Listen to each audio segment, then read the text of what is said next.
Welcome to Financial Awareness for Families in Care. My name is Alatunji Taylor, founder of Eric Cares Alliance, where we support families and caregivers navigating the emotional and practical realities of care. So today is exciting because we are focusing on something very interesting. It's what many families struggle to talk about, and that is the money side of caregiving, and how to navigate home care costs and find financial resources without burning out, or breaking down. So I'm joined by my friend and mentor, Mr. Dan. Well, I call him Mr. Dan. He's the owner of Elite Home Care. And every day, every day, he walks alongside families as they care for their loved ones at home.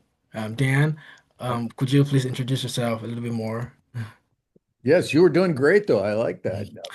But Dan Williams, Elite Home Care here in San Diego. We're going on our fourth year, and we've seen a lot of growth, and it starts with our own families. But what we find is there's families want to help, but oftentimes they also need to go to work. Families want to help, and sometimes they're exhausted and tired. And families want to help, but oftentimes they may not have the means. So having financial advisors, having realtors can get a good broad view, they can, of the perspective of how do we take care of this needed time. So as our caregivers come, it's a people say, oh, it's this or that. Well, the reality is it's a very small margin. There's tons of training and insurance and all type of protections that have to be paid. So just wanted to give you guys a little look today through the back door of how people are being successful. Thanks, Dan. And we also have Eric, is the president and founder of Simplify. And I'll also say that every day it helps families make sense of their finances, And I say every day because financial decision is what we make every time. I would say every second, especially with health and caregiving when they need change. So, Eric, please tell us more about what you do. Yeah, thanks, TJ, and to the other panelists. This is a nice opportunity to share a little bit about the story in terms of how we get involved with our clients. So I'm a board certified financial planner and founder of Simplify. Our company is in its 20th year. And I know it looks like I may have just gotten out of college, but I've been a financial advisor for almost 30 years.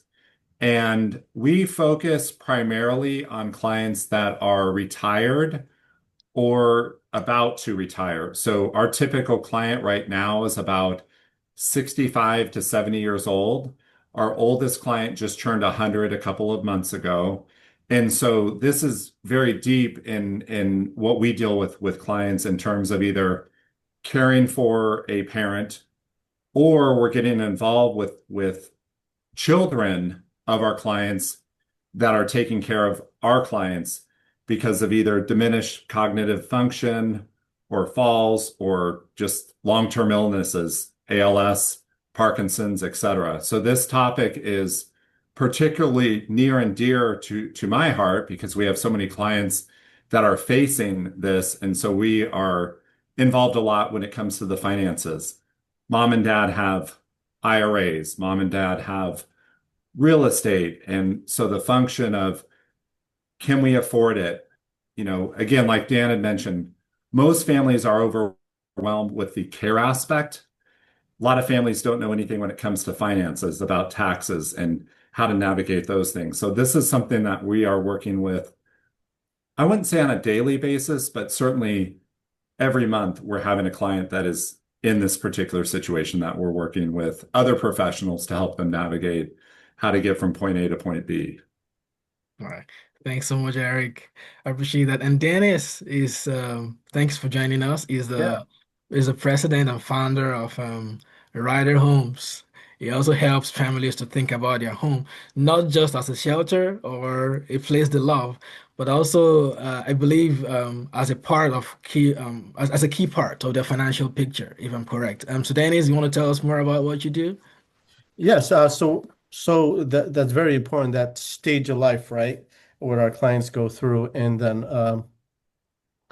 we at Rieder Homes, we help relocate families throughout the country or locally, and to find that next home for them. They might be downsizing because of stairs or because they're moving closer to their family, right? And then we plan that out for them. What does that look like? And help them go through that process. And it's not easy. It takes a lot of time, and then we do it very delicately and with their thoughts, their main goals and thoughts in mind. So that's what we really do. Yeah. Yeah. Thanks, everyone. And for me, this topic is really important to me because maybe because I've been a caregiver for for a long time, and on top of that, I've worked as an admin, as an operation manager in home cares, and I know caregiving is emotionally meaningful. I don't want to say stressful, but at the same time, it is financially heavy. So it is a major struggle that we can't but just think and talk about it. So now this is to everyone, to Mr. Dan, Mr. Eric and Mr. Dennis. I have a question. So, but let me start with Eric. You work closely with families in various situations every day. What kinds of costs and pressures are they dealing with? Well, I mean, if you take a typical couple who is living the American dream in this country, this is one topic that a lot of folks don't address. It's people have their lives mapped out in advance. I want to go to a good school, fall in love, get married, work for the same company for 30 years, and have a retirement, collect my Social Security, pay off my house, etc. And that's what we all have in mind when we are young and naive and before life smacks us up in the face. And for a lot of people, that reality is recognized. They save their 10, 15%, whatever it is in their 401k, live a comfortable retirement. Usually mom passes away first. Dad, Yeah. 7 to 10 years, excuse me, the other way around. Dad Yeah. passes away first. And then 7-ish years later, mom passes away. The house gets sold. There's a little bit of money left in retirement that gets split amongst the 2.4 children that that family had, 30, 40, 50 years ago, and life moves on. Mm, Now, fast forward and it's 2025, that situation can be further from the truth because we have so many other issues, namely being just the cost of living in retirement that a lot of folks face. The cost of living, even when we're working, we're in Southern California, we're probably one of the top 10% most expensive zip codes on all costs. So it's not just gasoline, groceries, it's literally everything. And so when that dream of retirement doesn't happen and we have an unexpected expense that could be, well, now mom's unable to care for herself or dad, and now we've got an expense of $6,000 a month, $8,000 a month to provide care. That throws a serious wrench in the retirement plans because dad is still alive, we still have the house, and we have to navigate both things. Typically, winning the lottery isn't something that we factor in when it comes to a financial plan. mm, And we also don't factor in that there's a rich son-in-law in the picture that's going to just graciously pick up these costs. right, right. Thanks for that, Eric. But Dan, I know you have some experience in this as well because you work with families. So what does the financial side of caregiving actually look like for families? Because if we zoom into one day in the life of a typical caregiving family, what might the money side of that day look like? Well, I think it's a combination of two things. One, it's change.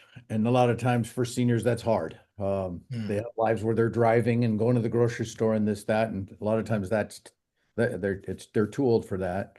Um, I think the biggest thing is what type of care. So there's a type of care where you're in a facility, it's a large institution, but today many people want to stay home in their home.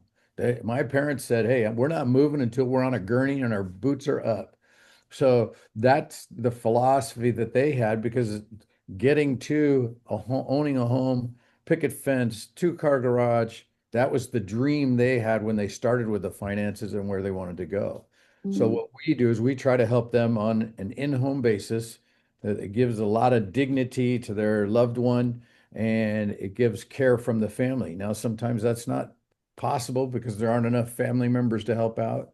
There's a lot of different things, but that's where we kind of work with Eric when it comes to like financing, that type of thing, or with Dennis if they need to take their home and how can they best utilize that equity, different ways to to keep dignity in the family where they want to be, which is at home.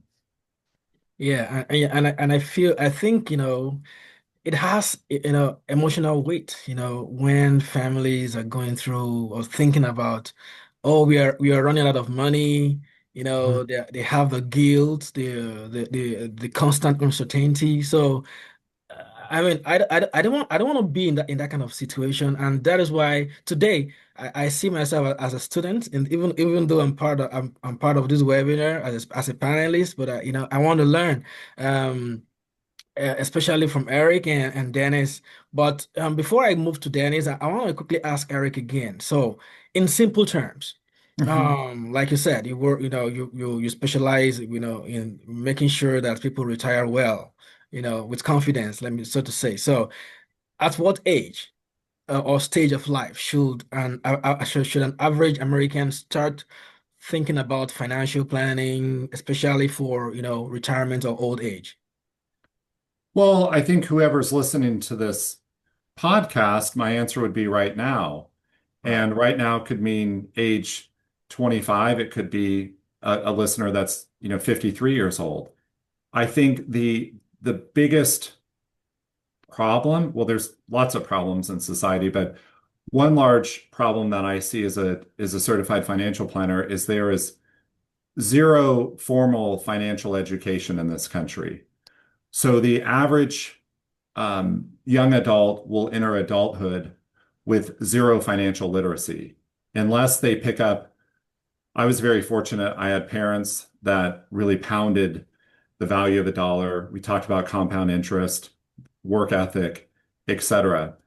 But I would say for the average person listening to this conversation, it's no different than how do we maintain a healthy body weight? We do it by eating well and exercising.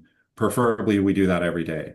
This is no different. So, to build this habit of having good financial nutrition, it is a daily exercise and it takes a lot of self-discipline because everything we see on the internet is encouraging us to keep up with the Joneses, spend more money, buy this and your problems will go away, buy this and your marriage will get better.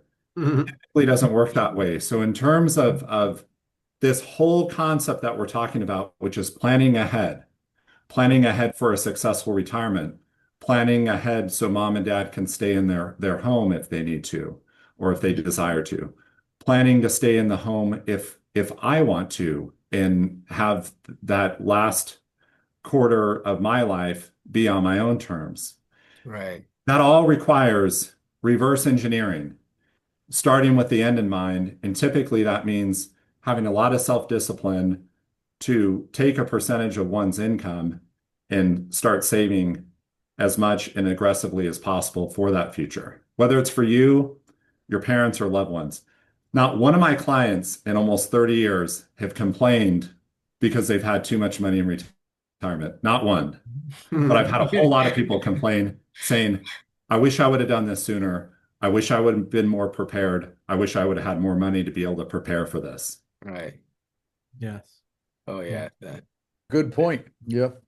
Thanks, Eric. So Dennis, uh, so many families' biggest asset is their home. I mean, I've seen a lot of people having, homes.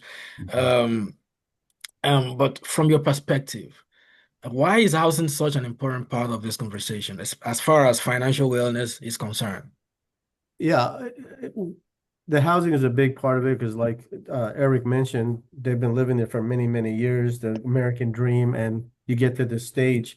Uh, so what our approach is a little bit different. It depends what level that client is, number one. But what we do, we like to when we meet our clients, we like to set up a meeting and we ask them, what is your goal for Mm. that couple or the children usually come along. I'm working about 3 or 4 of them right now, including my mom, by the way. And I had to bring her here from New Mexico because she's 83 and she's has things going on. She wasn't getting proper help. So it's very emotional. And I'm experiencing that. So Mm. I'm grateful that I'm experiencing that because it puts me on the other side of the clients to have more empathy for them, right? So I like to use this when I talk to them. I talk about attitude, approach, and expectations, okay? Right. Because we really have to be on their same page and to see what's best for them, right? So I'm just going to read a couple of quotes here. I want to keep this light. Is that you can't help getting older, but you don't have to get old. George Burns, right? Mm. So there's many facets to this. I'll give you 3 examples. We had a client that their family was here in San Diego and they bought a house in Oregon. He passed. Uh, he had a will, but the issue is he didn't tell anybody who were the trustees and trustors, right? So it was a big chaos going on. So we went over there. We had to remodel the place. Unfortunately, he passed on the house, and it was a mess. So we took care of that asset, and then sold it, and then moved the assets here to the family, right? So it's very important that you think about this, like Eric mentioned, because things could happen anytime. We could be driving and something happens to us, right? Right. So have that right attitude or frame of mind. We're always going to get older and older every day with time, so we should plan as I just have a granddaughter. Well, I'm setting her up something right now, right? She's just been born 6 months, right? So she has that life and the assets and stuff like that. And the other one is approach. Here's a couple of things that we must do is because of the internet, as Eric mentioned, there's a lot of fraud out there. I have seen seniors getting taken advantage of, right? Mm. So you want to find your right trusted advisor and interview them, correct? Hmm. The other thing you must have is if you do have a home, you must set up a trust and a will. Because if you don't, it's going to go to probate. And I experienced that. And that's a year to 2 years out in California. Okay. And that costs 15% minimum to get that out of probate. So these are some things that you need to think about that approach as you're getting to that age. Okay. And of course, the expectations. I Mm. have some clients, a client who the mate passed at 93. She was a young senior, and she was smart. We advised her what to do with her assets. For example, we added 2 homes on her lot, and now she's traveling the world. That's what she chose, right? And Wow. she's in her mid 70s, young, but she wanted to travel, right? Another one is like my mom, she doesn't want to go to a nursing home. Her wish is that she stays near the family. So she's 3 minutes away from me. Okay. Mm. So depending what that expectation that client has. Okay. So these are a couple of things that we see every single day. I have one from right now, it's a big project. They're from San Jose. And believe it or not, their taxes went up 25%. Wow. This is a $4 or $5 million home. And can you imagine being a senior, even though the home is paid off, that's a burden. Right. Yeah. So she did have a rental here in San Diego. What we did is it's been since 1970. It looks like you're going back in time. Mm. And then we completely remodeled that, spent about $250,000, and she's going to move here in March. So we're selling that property up there, take that asset, then move it down here, and she's going to live here closer to friends because the tax rate is a lot cheaper here. So again, attitude, approach, and expectation. You should have the right advisor. Don't believe and hear everything on the internet, and really have a face-to-face or Zoom or come to the office on that. And that way, your road will be a lot easier. Uh, I wanted to share this other code. It really reminds me of this one customer I had. It says, getting older is like climbing a mountain. Mm. You get a little breath, but the view, it's much better, right? So with proper skills and proper consultations from people who have experience, your senior life is going to be a lot smoother and easier when you have care. So I just wanted to share that with you folks. Oh, Thanks so much. Thanks so much, Dennis. Um, but what comes to my mind now is that, based on what you and Eric said, I think, it is easier, for someone like myself to kind of use, your advice. I mean, Mhm. based on what you said a couple of minutes ago, talking about starting early and, Yeah. planning for the future and stuff like that. But then a lot of families listening right now might be thinking, our money is already stretched. We don't have extra to plan with. They're already there. When caregiving is already expensive, where do they even start? You know what I mean? So how do we answer this question? How do they approach life at this stage? Eric, Eric, Dennis, if you wanna, react to this. Well, Well, I believe. Go Dan, ahead, you Eric. want to Yeah, take it? go ahead. Yeah, Eric, you go take that one because with your advisor. Mhm. Well, I mean, I think TJ, you brought up a great point. Dennis, you did too. What good panelists this time that you put together, TJ. This is a good conversation. Thank you, sir. Um, when you talk about to kind of parlay on what Dennis talked about, which is the attitude, approach, and expectations, that is the million-dollar question. How do you put all this together? Especially right now, as we're taping this in at the end of December 2025. And there's been so much, the jobs report just came out on Tuesday, and the AI bubble potentially is cracking a little bit. There's a lot of talk about this K-shaped economy.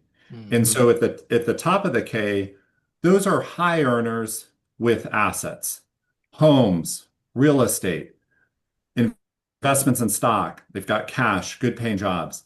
Those individuals are probably not feeling too much in terms of the cost of living because if I have assets that are invested, those assets have grown into more investments in 2025. Sometimes, double digit growth for a lot of those asset classes. If I'm in that lower K, which at least half of this country is, that is a group of individuals that maybe they don't own a home. They're renting. Maybe they haven't got into the situation where they're able to contribute to a 401k, to a Roth IRA. They Mhm. don't have long-term care insurance. Their priority is housing, food, making sure that their credit card debt hopefully isn't ballooning because most credit card interest rates right now are 20% or more. Yeah. Um, and then now we're facing another financial challenge, which is caring for a loved one. Right. We'll use the case of I think we're using the example of parents. My mother's 81. My father's 82. Well, he'll be 82 on Saturday. So all of us on this panel are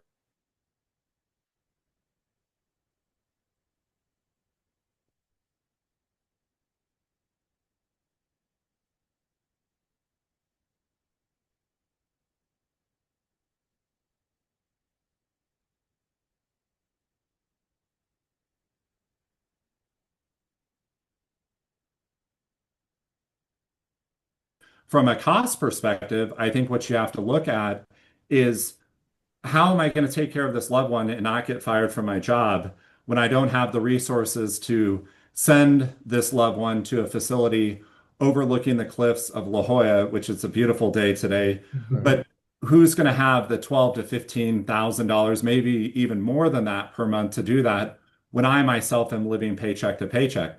Mhm. This isn't really a pipe dream. This is happening every day in this country Yep. for many, many Americans that are in that situation. So I think that's where Dan, I can probably tee that up for you, who's probably going to be better qualified to answer that in terms of Mhm. what that reality is going to look like for the loved one that does have to they've got to go to work, but they might be in a situation where they can't leave mom unattended anymore. Or what's going to happen with dad if mom is out of the picture. It happens so much, but in terms of the day-to-day of that, my experience is more limited to just resources in terms of what does that couple have in terms of money. So then we play the game where the families are overwhelmed emotionally, just suffering the loss of that person or the loss of that person's independence, the victim, if you will, is not used to the idea of having no independence and having to rely on other people. I Right. want to go to the grocery store.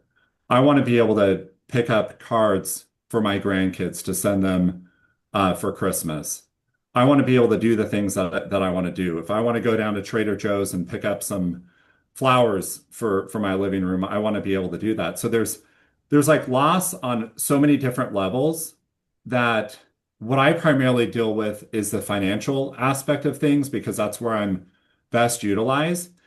And so my role there would just be to huddle the family together if they're, in a situation where they're clients and really tell that family, hey, these are the resources that are available to that family based on what they've been able to save during their working years and how best to take that money out. And oh, maybe we shouldn't take all this money out of the IRA because that's going to put mom into a higher income tax bracket. And there are public resources available for some individuals. However, if their income blows up and their income is too high, because even though they don't feel wealthy, if they were to take a large withdrawal from the wrong account, they are automatically wealthy and they could be um, could land themselves in a situation where they don't qualify for assistance that they would have had they withdrawn it from a non-retirement account, for example. Right. Right. Thanks, Eric. So I don't Dennis, know if I answered the question or if I just bloviated, but Yeah, oh yes, you did. um, To yeah, the best of my knowledge, yeah. you did. And Dan, I think 'cause Dan and I had a conversation a few weeks ago Right. on. I loved what that K chart, the ones who are on the lower echelons, and I have clients like that too. And there is programs. Dan, can you share one of those programs that you mentioned a few weeks ago? Yeah, there's a new programming coming out of Medicare, and it's called the Guide Program. And traditionally, no funds have ever come out of an agency like that, right? You either you're stuck or you're not. And this allows them $2,500 worth of care, which can be about 60 visits for the family that's doing the caregiver. So that person gets paid, and it's kind of a win-win. You get a little relief, and at the same time, it's coming out of the same insurance package. mhm. Yeah. Oh, And then okay. I can share for those who are on the lower K, Eric had mentioned is what I'm seeing out there with my clients is uh, they're struggling. You're absolutely right. It's reality. They're having a hard time, and we provide services. Hey, at least get your will if you don't have a house, the basic things. So you have something to leave your loved ones, and they fail to do it because they're discouraged, right? And Mhm. I'm also seeing what I'm seeing pop up a lot right now in San Diego is homes are turning into rooms for rent for seniors. Hmm. So they're providing because they can't afford it anymore, right? So they're going into these rooms, they're paying 750 to 1,500, depending if you're in La Jolla, it's going to be 3,000. And they're sharing those with other seniors, uh, modification assisted livings. And Mhm. there's packages for them as well there. So I'm seeing more and more of these pop up. But the point is get the right counsel for what your situation are and take action. We need to take action on that attitude. Nobody wants to talk about this, right? But at Right. least if we could set it up with the expectation and the right approach so you can make that decision when it happens, you're feeling really calm and relaxed, and you know you're taken care of, or at least you have a plan. And really, that's what this podcast is about. Is there's options for people who are seniors. If you're one who's taking care of a loved one and then don't have the answers, reach out to Dan, reach out to Eric or myself, and then we could walk you through it to make the right decision. And you could be anywhere. The client that called me, he was in the Netherlands. He called me, right? Mhm. Somehow he found out about us, and his mom's up in the San Jose area, but they have a house here, and looked at our reviews. They liked what they heard, and they signed up with us, and that project is on the way right now. So we're really excited about that. And the point is, you're not alone.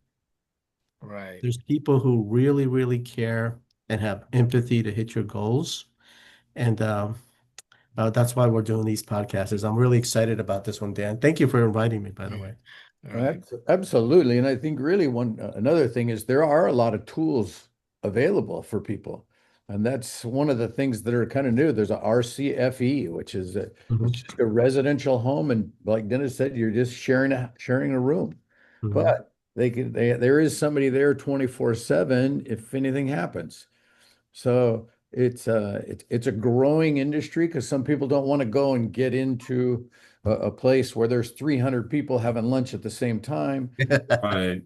There's five people taking it, and it feels like you're still at home. Yeah. Yeah, like Dennis, I found that I'm in a situation as well with my mother who is not doing well medically. And I think, it's interesting. It's like when the doctor has something bad happen and then he has to go to the emergency room and then they see kind of like how it actually is in the point of view from a patient's perspective. Mhm. Mhm. I don't know if this would be a good question for Dan or TJ, but I felt in that moment that, and I'm sure a lot of people will feel the same way, that you're just kind of guessing. And, it's, hey, talk to Dennis, talk to Dan, talk to Eric, TJ, etc. A lot of people don't want to do that because they don't want to, um, it's almost like a um, surrendering, if you will, to where, hey, I don't know this. And there's a lot of, um, whether it's the person in need of care or it's the caregiver, there's a lot of dignity that one has to surrender and say, I need help. Yeah. I'm just wondering, like, besides YouTube, which was my kind of go-to source when I was on a deep dive of everything from medically assisted suicide to IHSS, et cetera, is there like one central repository that someone could go to if they really wanted to game up their knowledge on all of these topics that we're talking about right now, besides just yeah, you can Google it. Yeah, you can go to ChatGPT. Just don't ask ChatGPT to do math because they're not gonna, do it well. But if someone is reluctant and they don't want to, contact a professional because they feel like, oh, I don't have enough money to talk to that person, or I have too much money to talk to that person, or I don't want this to turn into some annoying timeshare presentation where if I Yeah. call them, then I'm going to start getting follow-up calls and text bots and that sort of stuff. So like, is there a nonpartisan, non-salesy type of place where one could go to really do a deep dive if they wanted to besides YouTube? And I think that's That's a really good question. That's a great part of what question. we're doing here is building that. Right. So the contractor for that is TJ. He's loved his education, he's loved the industry, and now he's trying to open up doors so that people can see what's behind door number one without feeling anxiety. They can see what it is and move on to the next. TJ, why don't you give him a little talk about Ari Care? Oh yeah, And thanks. no, I was not, this was not a staged question, by the way, guys. I literally asked that. So the fact that TJ Good is question. actually working on this is pretty awesome. Oh Yeah. yeah. And I'm happy, honestly, I'm happy that you asked the question because yeah, I've seen this, your question is really is on point. I've seen this happen a lot. I have about 10 years of experience as a caregiver. I've worked, with Dan, for over 2 years now as an admin and operations management and manager rather. And I've been everywhere. I've met families personally. And truly, they struggle with this. They don't know exactly where to go. I remember sometimes in September, um, I have a family friend. Well, the husband he was suffering from Parkinson's and dementia, and it was going, it was just going down and down and down every day. And at some point, she didn't know what to do. She didn't even know when it was supposed to go, when she Mhm. was supposed to call hospice. Mm. Everything happened so fast, and before she could do anything, within a few days, she lost her husband, right? So, and I've met many families like that, so they don't know the right approach. So what I did, and with consulting Dan was that started a non-profit organization, and I know there are some others out there, but what we do is basically to educate, guide, advocate for families, caregivers, even Mhm. home care agencies in the United States to ensure safe, compassionate, and regulatory compliant, home care, to support, families, caregivers through training, resources, and like what we're having right now, bringing, experts in home care, financial experts, real estate experts to this webinar is one of the things we do. We want to work towards systemic improvement so that every family is supported, and everyone gets quality care. That's what we do. So we have website, and even Dan and I were talking some days ago. We're planning on, of course, we're going to have more webinars like this, and of course, by next month, we are going to start training. It's basic, it's free. We want you to just walk in and for as little as how do I change my mom's diapers. You can come in to ask those questions, or you can call us to ask those questions, or you can go to the websites to browse the resources. Of course, like I said, this is ongoing. It's never going to stop, and it is absolutely free. So I feel that, and I feel it is good to be vulnerable, with ourselves at this time because we need to support one another. And why did I say that? I started a series a few months ago, and I call it is okay not to be okay. Mhm. I don't know if that makes sense. Yeah. If you're not okay about, the financial stress or the caregiving stress or the medical stress or the home stress, it is okay not to feel okay. All you gotta do is to ask. We have many resources that just ask us, ask the questions, and we'll be able to provide that solution as more as I mean to the best of our knowledge. And to our audience, I will say again that you don't need to remember every program. We have a lot of programs mentioned already in this webinar. There's the insurance, there's the Medicare, there's the Medicaid, there's a lot of programs out there. You don't have to remember everything. All Okay. you have to do is just to ask us questions. Ask if you need help in any of the areas we're touching today, the homes, the getting retired, planning for a retirement, buying or improving on your homes, as far as finance is concerned, or you want a very good home care, or you want some other resources, reach out to us. I'm going to share the contacts of the panelists, very soon to the chat section, so you can just go there and reach out to us. Feel free, ask us those questions. I will be able to help you as much as we can. And I'm going to tell you again, without any fear of that, what you are hearing today is not, how do I put it? It's professional. So, so you are hearing from experts. So, quote us, come and we're gonna help you. So and again, please feel free to start dropping your questions in the Q&A tab.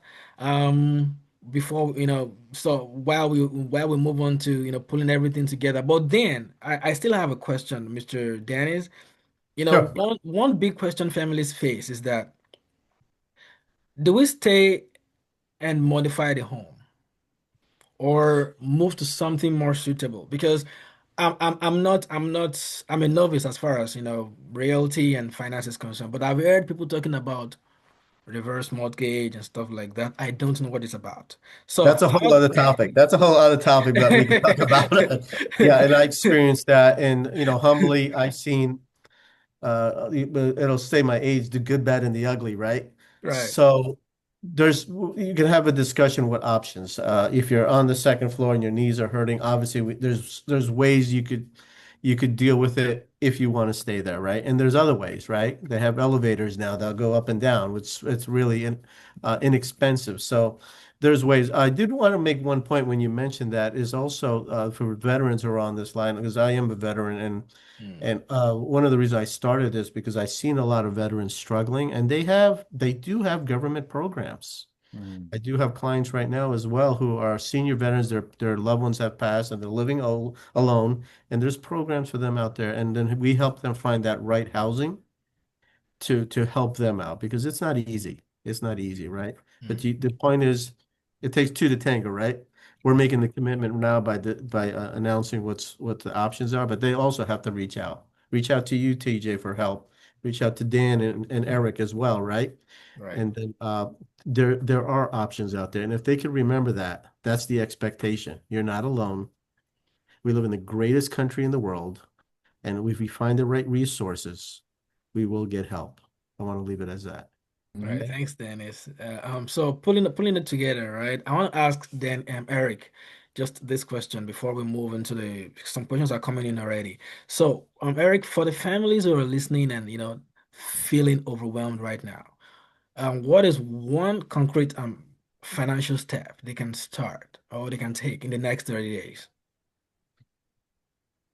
If there was one step and we're talking about a 30-day window, what I would probably do is a financial audit. Mhm. There is a famous YouTuber who comes to mind, and I'm not talking about going on YouTube, but a financial audit is very telling, and I would instruct that family to keep track of one's expenses for the next 30 days. Right. And so there's something called the Hawthorne effect that will kick in, which means that if I start really paying careful attention to things, sometimes my habits and my rituals around that thing that I'm tracking changes. But if you were to sit down with any of us and ask for help, money is going to be, whether that's good or bad, money is going to be the number one thing that we're going to discuss. Hmm. Money in terms of the equity of your house, money in terms of how much money is coming in. Money that's too high doesn't qualify for some of these services. Money that's low does. So money is really at the crux of this conversation. Right. And everybody can easily track how much money is coming in very simply. They look at one's paycheck stub, how much one is receiving from a pension, Social Security, et cetera. It's very easy to catch the inflow. It's the outflow that's really important because there we can really look at what the expenses are and see what that island B would look like if mom is unable to go down the stairs and does need an elevator. Would relocation make sense? Would adding an elevator make sense? Well, how are we going to be able to make those determinations if we don't really have a full, complete picture? Now, there are apps. Quicken builds a beautiful app. There's others out there that will track that spending for you. But actually doing the hard work and doing it manually on either a notebook or an iPhone notes or something like that. What did I spend money on today? How much was gas? Really that muscle memory of actually writing the thing down does have an impact on changing one's behavior if we do find that somebody's in a situation where they say, I can't afford to start a savings program. And it's like, bro, you're spending $8 on Starbucks 4 times a month. Is that really a need or a want? So we now we're not going to shame these individuals unless they ask us to. But really, it's more about finding not just the inflow, but what the outflow is. And the Starbucks thing is probably different for someone that's 28 years old than it is for someone that's 78 years old with mobility issues. That 78-year-old with mobility issues probably isn't doing much door dashing or going to, Starbucks for a daily latte. So it's age appropriate. It's also lifestyle appropriate as well. But you gave me the task. It was one tip and it was 30 days. And that idea instantly popped in my mind. Track your spending for 30 days and don't tally it up in between. Just spend as normal for 30 days. And then you'll be pretty amazed to see what you see at the end of it. Right, thanks. So before I go to Danny's and Dan, I want to take a couple of questions. I have three questions here already. I think we can quickly go over that before we round up. So this person says that, well, his name is Alan. He says the question is, I'm the primary caregiver, and I feel like I'm carrying most of the financial burden too. How do I even start a conversation with my siblings about sharing costs? I don't know. I don't know how to react to this one. Who wants to take it? Well, I think Eric just told Eric, that's Eric's. I think I was back I think I spending for was 30 days. Yeah. I think I was voluntold. Well, it's good timing Mm, because I think if I was in that situation, it's pretty straightforward. mm, Um, I'm caring for somebody. Here's what's coming in for. So let's just say it's mom.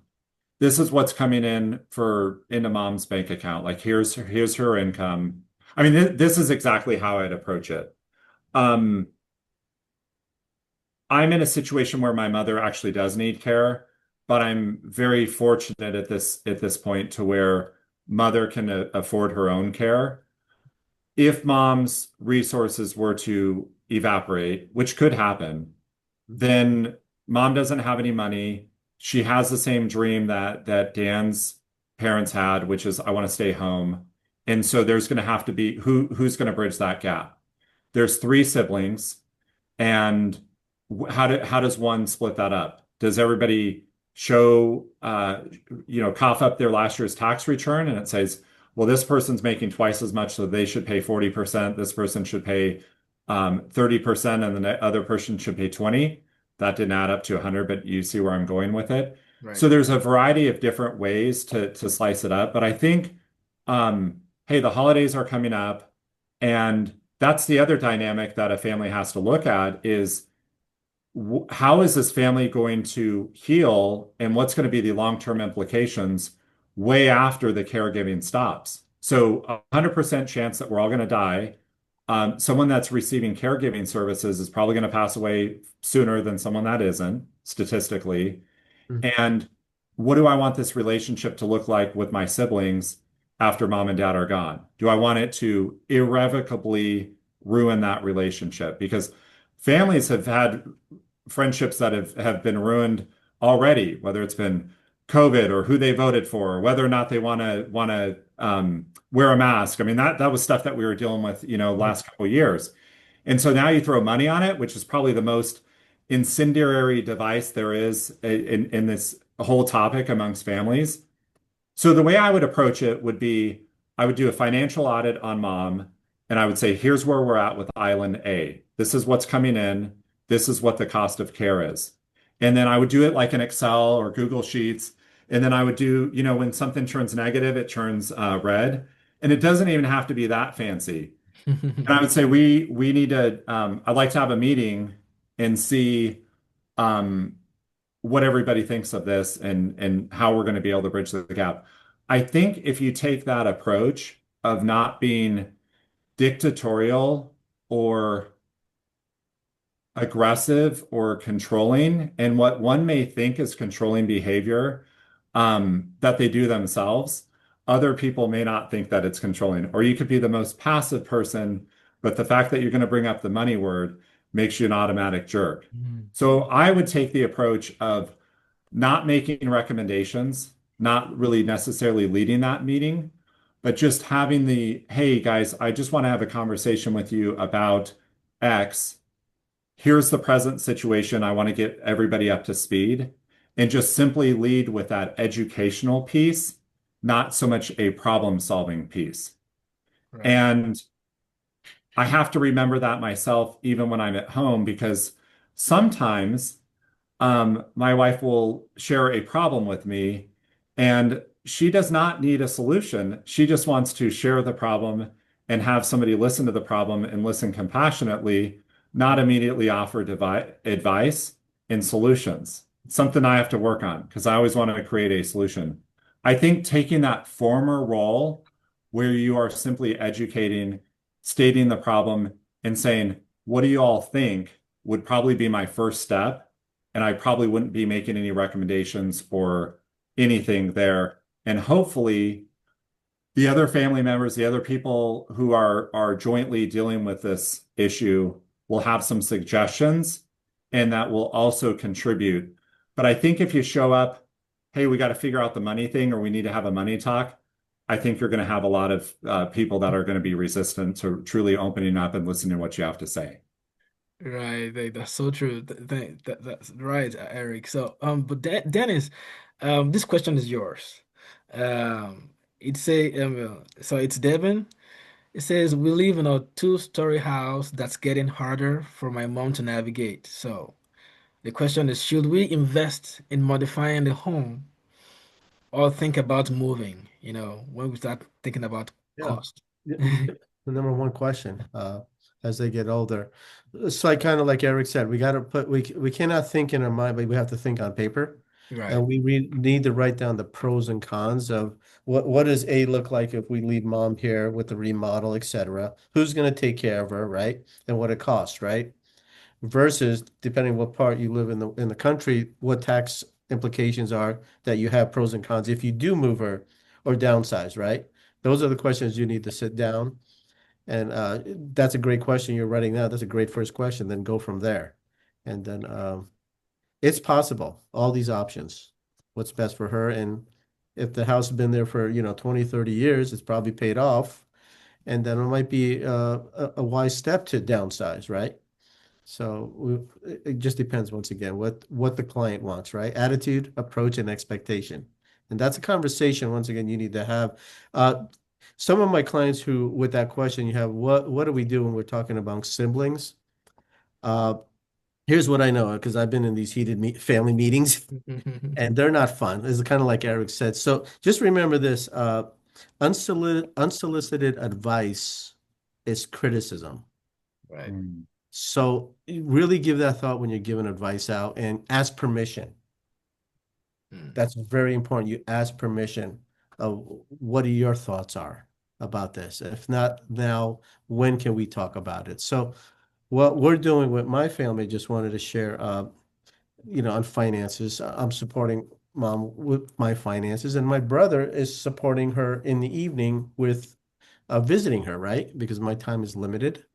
And that's just one way, a symbiotic relationship we have, right? Mhm. Another partner of mine, I think their mom's in Seattle or something. So he calls her every morning, Mom, did you take your pills? Mm. Every single day. That's what he signed up for. And then the brother who lives up there will go visit her, right? And there's more detail to it, but having a united front is really the key instead of being offensive, right? So just remember, have that conversation in the right time. Uh, Giving advice when not wanted is criticism, and that you'll really upset people when you do that, especially on this sensitive topic. Dennis, I love that. It's like time, talent, treasures. And Yeah, in your family, that's not all equal. And that's and right. so the person that maybe has a little less resources to be able to spend that time that you're a little bit short on. I think that's a beautiful arrangement. Yeah, and things could work out if we have the right mindset. Right. Again, I always go back with those three questions: attitude, approach, and what do you want out of this whole thing? What does mom want? What does dad want? Or whatever, Yeah. and then go from there. They use these words as a guide because most people get upset, will be heated, they'll uh they'll go dark on you, right? And you don't want that to happen because really you want this whole meeting is about helping and giving back. Right. Thanks so much, Dan. This is Eric. Hope that Dan, helped, hope that helped Devin. thanks. Dan, I think that this should be the last question for the sake of time. So this is tricky. The question here is that we just can't afford this is she says we just can't afford every service, supply, and option that would be Mm. helpful. How do we know what to prioritize, Dan?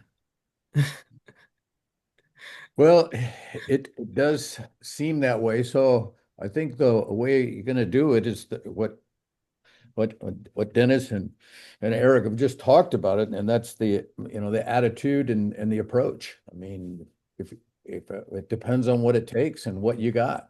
I mean, it's an assessment of the family and how they can do it. Some are going to be helpers. My brother was a huge helper. He was stayed in the community with my mother, and he would go down and run back and forth. My sister and I, we did different things to help our parents. So really just to set that approach together and you got to be positive about where you are. That's one of the notes that I took from him is hey, do the asset um, management look and see how it goes and how you can be effective and go from there.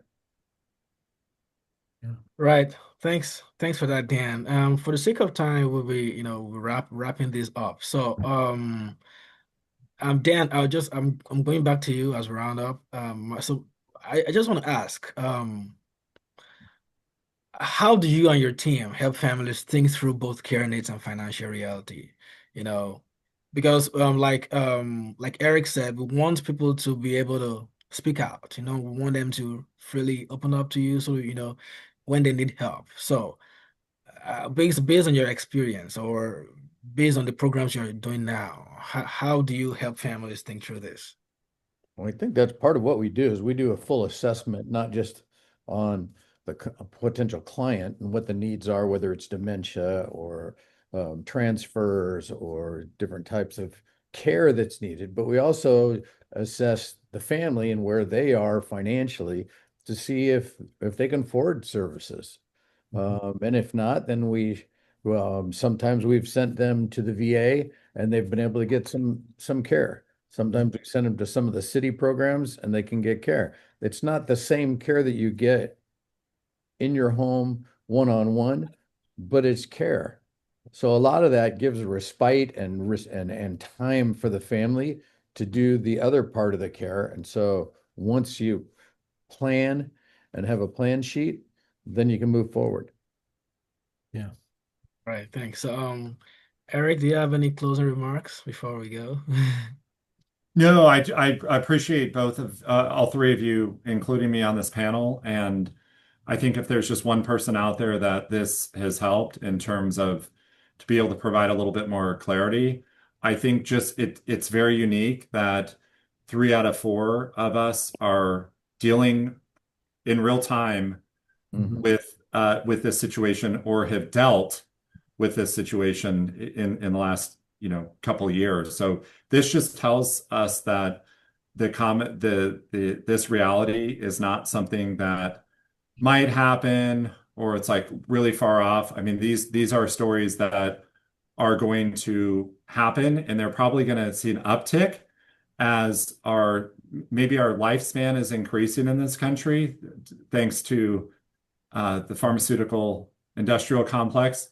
But that doesn't mean that our health span is necessarily increasing. So I think the need for care is used to be something that nobody would really talk about because, like I said in my beginning comments, it was you buy the house with the picket fence, get married, pump out 2.4 kids, have a successful retirement, and then you die. That is hopefully the way that I envision my life happening, Mhm. although that hasn't quite started out that way. There's been some hiccups along the way, but I think this topic and just being able to be honest and upfront about not just one's mortality, but how are we going to plan? And the aspect that we touched on at the latter part of this webinar about including family, that was a great question because I think that's what people don't want to do, and they just want to shoulder everything on themselves. And yeah, if you've got unlimited time, if you've got unlimited money, and you've got unlimited talent, take it all on. But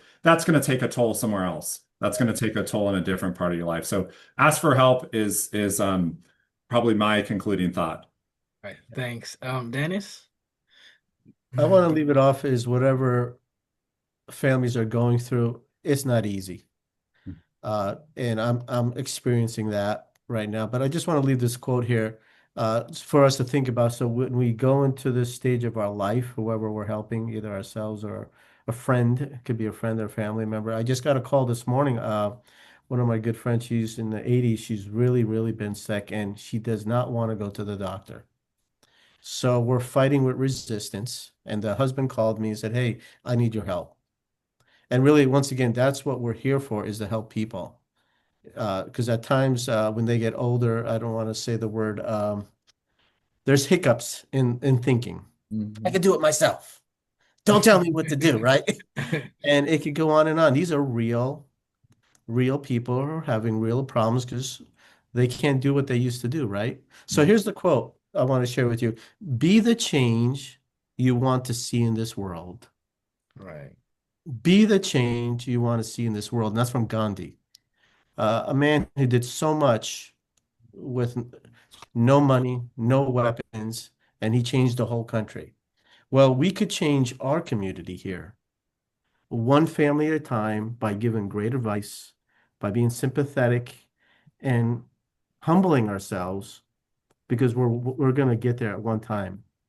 We're going to get old and we're going to need the help. So let's be the change for our parents, be the change for our neighbors, be the change for our senior friends, and things will be easy, get better for them. I want to leave it at that. Oh, that's deep. Thanks so much. Thank you, Yep. Dan. Thank you, Eric. Thank you, Thank Danny. you. And thank you to everyone who joined us Thank today. you. Yeah, our goal was to help you feel a little more informed, a little more equipped, and a little less alone. Now you're not alone. You have wealth of resources. You have real people you can talk to. Like Eric said, please. Well, you are free to. You have a computer. You have your phone. You're free to look up ChatGPT or YouTube or Google, but they cannot help you. The compassion you need, the listening here you need can't be gotten through those sources. You need real people. So like once again, I've sent the contact information of our panelists, to the chat. Go there, write them out, write them, just discuss with them, and they'll be able to help, I'm sure about that. Thank you once again, and happy holidays to everyone. Thank you so you. much. Thank you, thank you, folks. Right. And I'll talk to you all soon. Have a Right. blessed day. You too. Have a blessed Merry Christmas. Be blessed.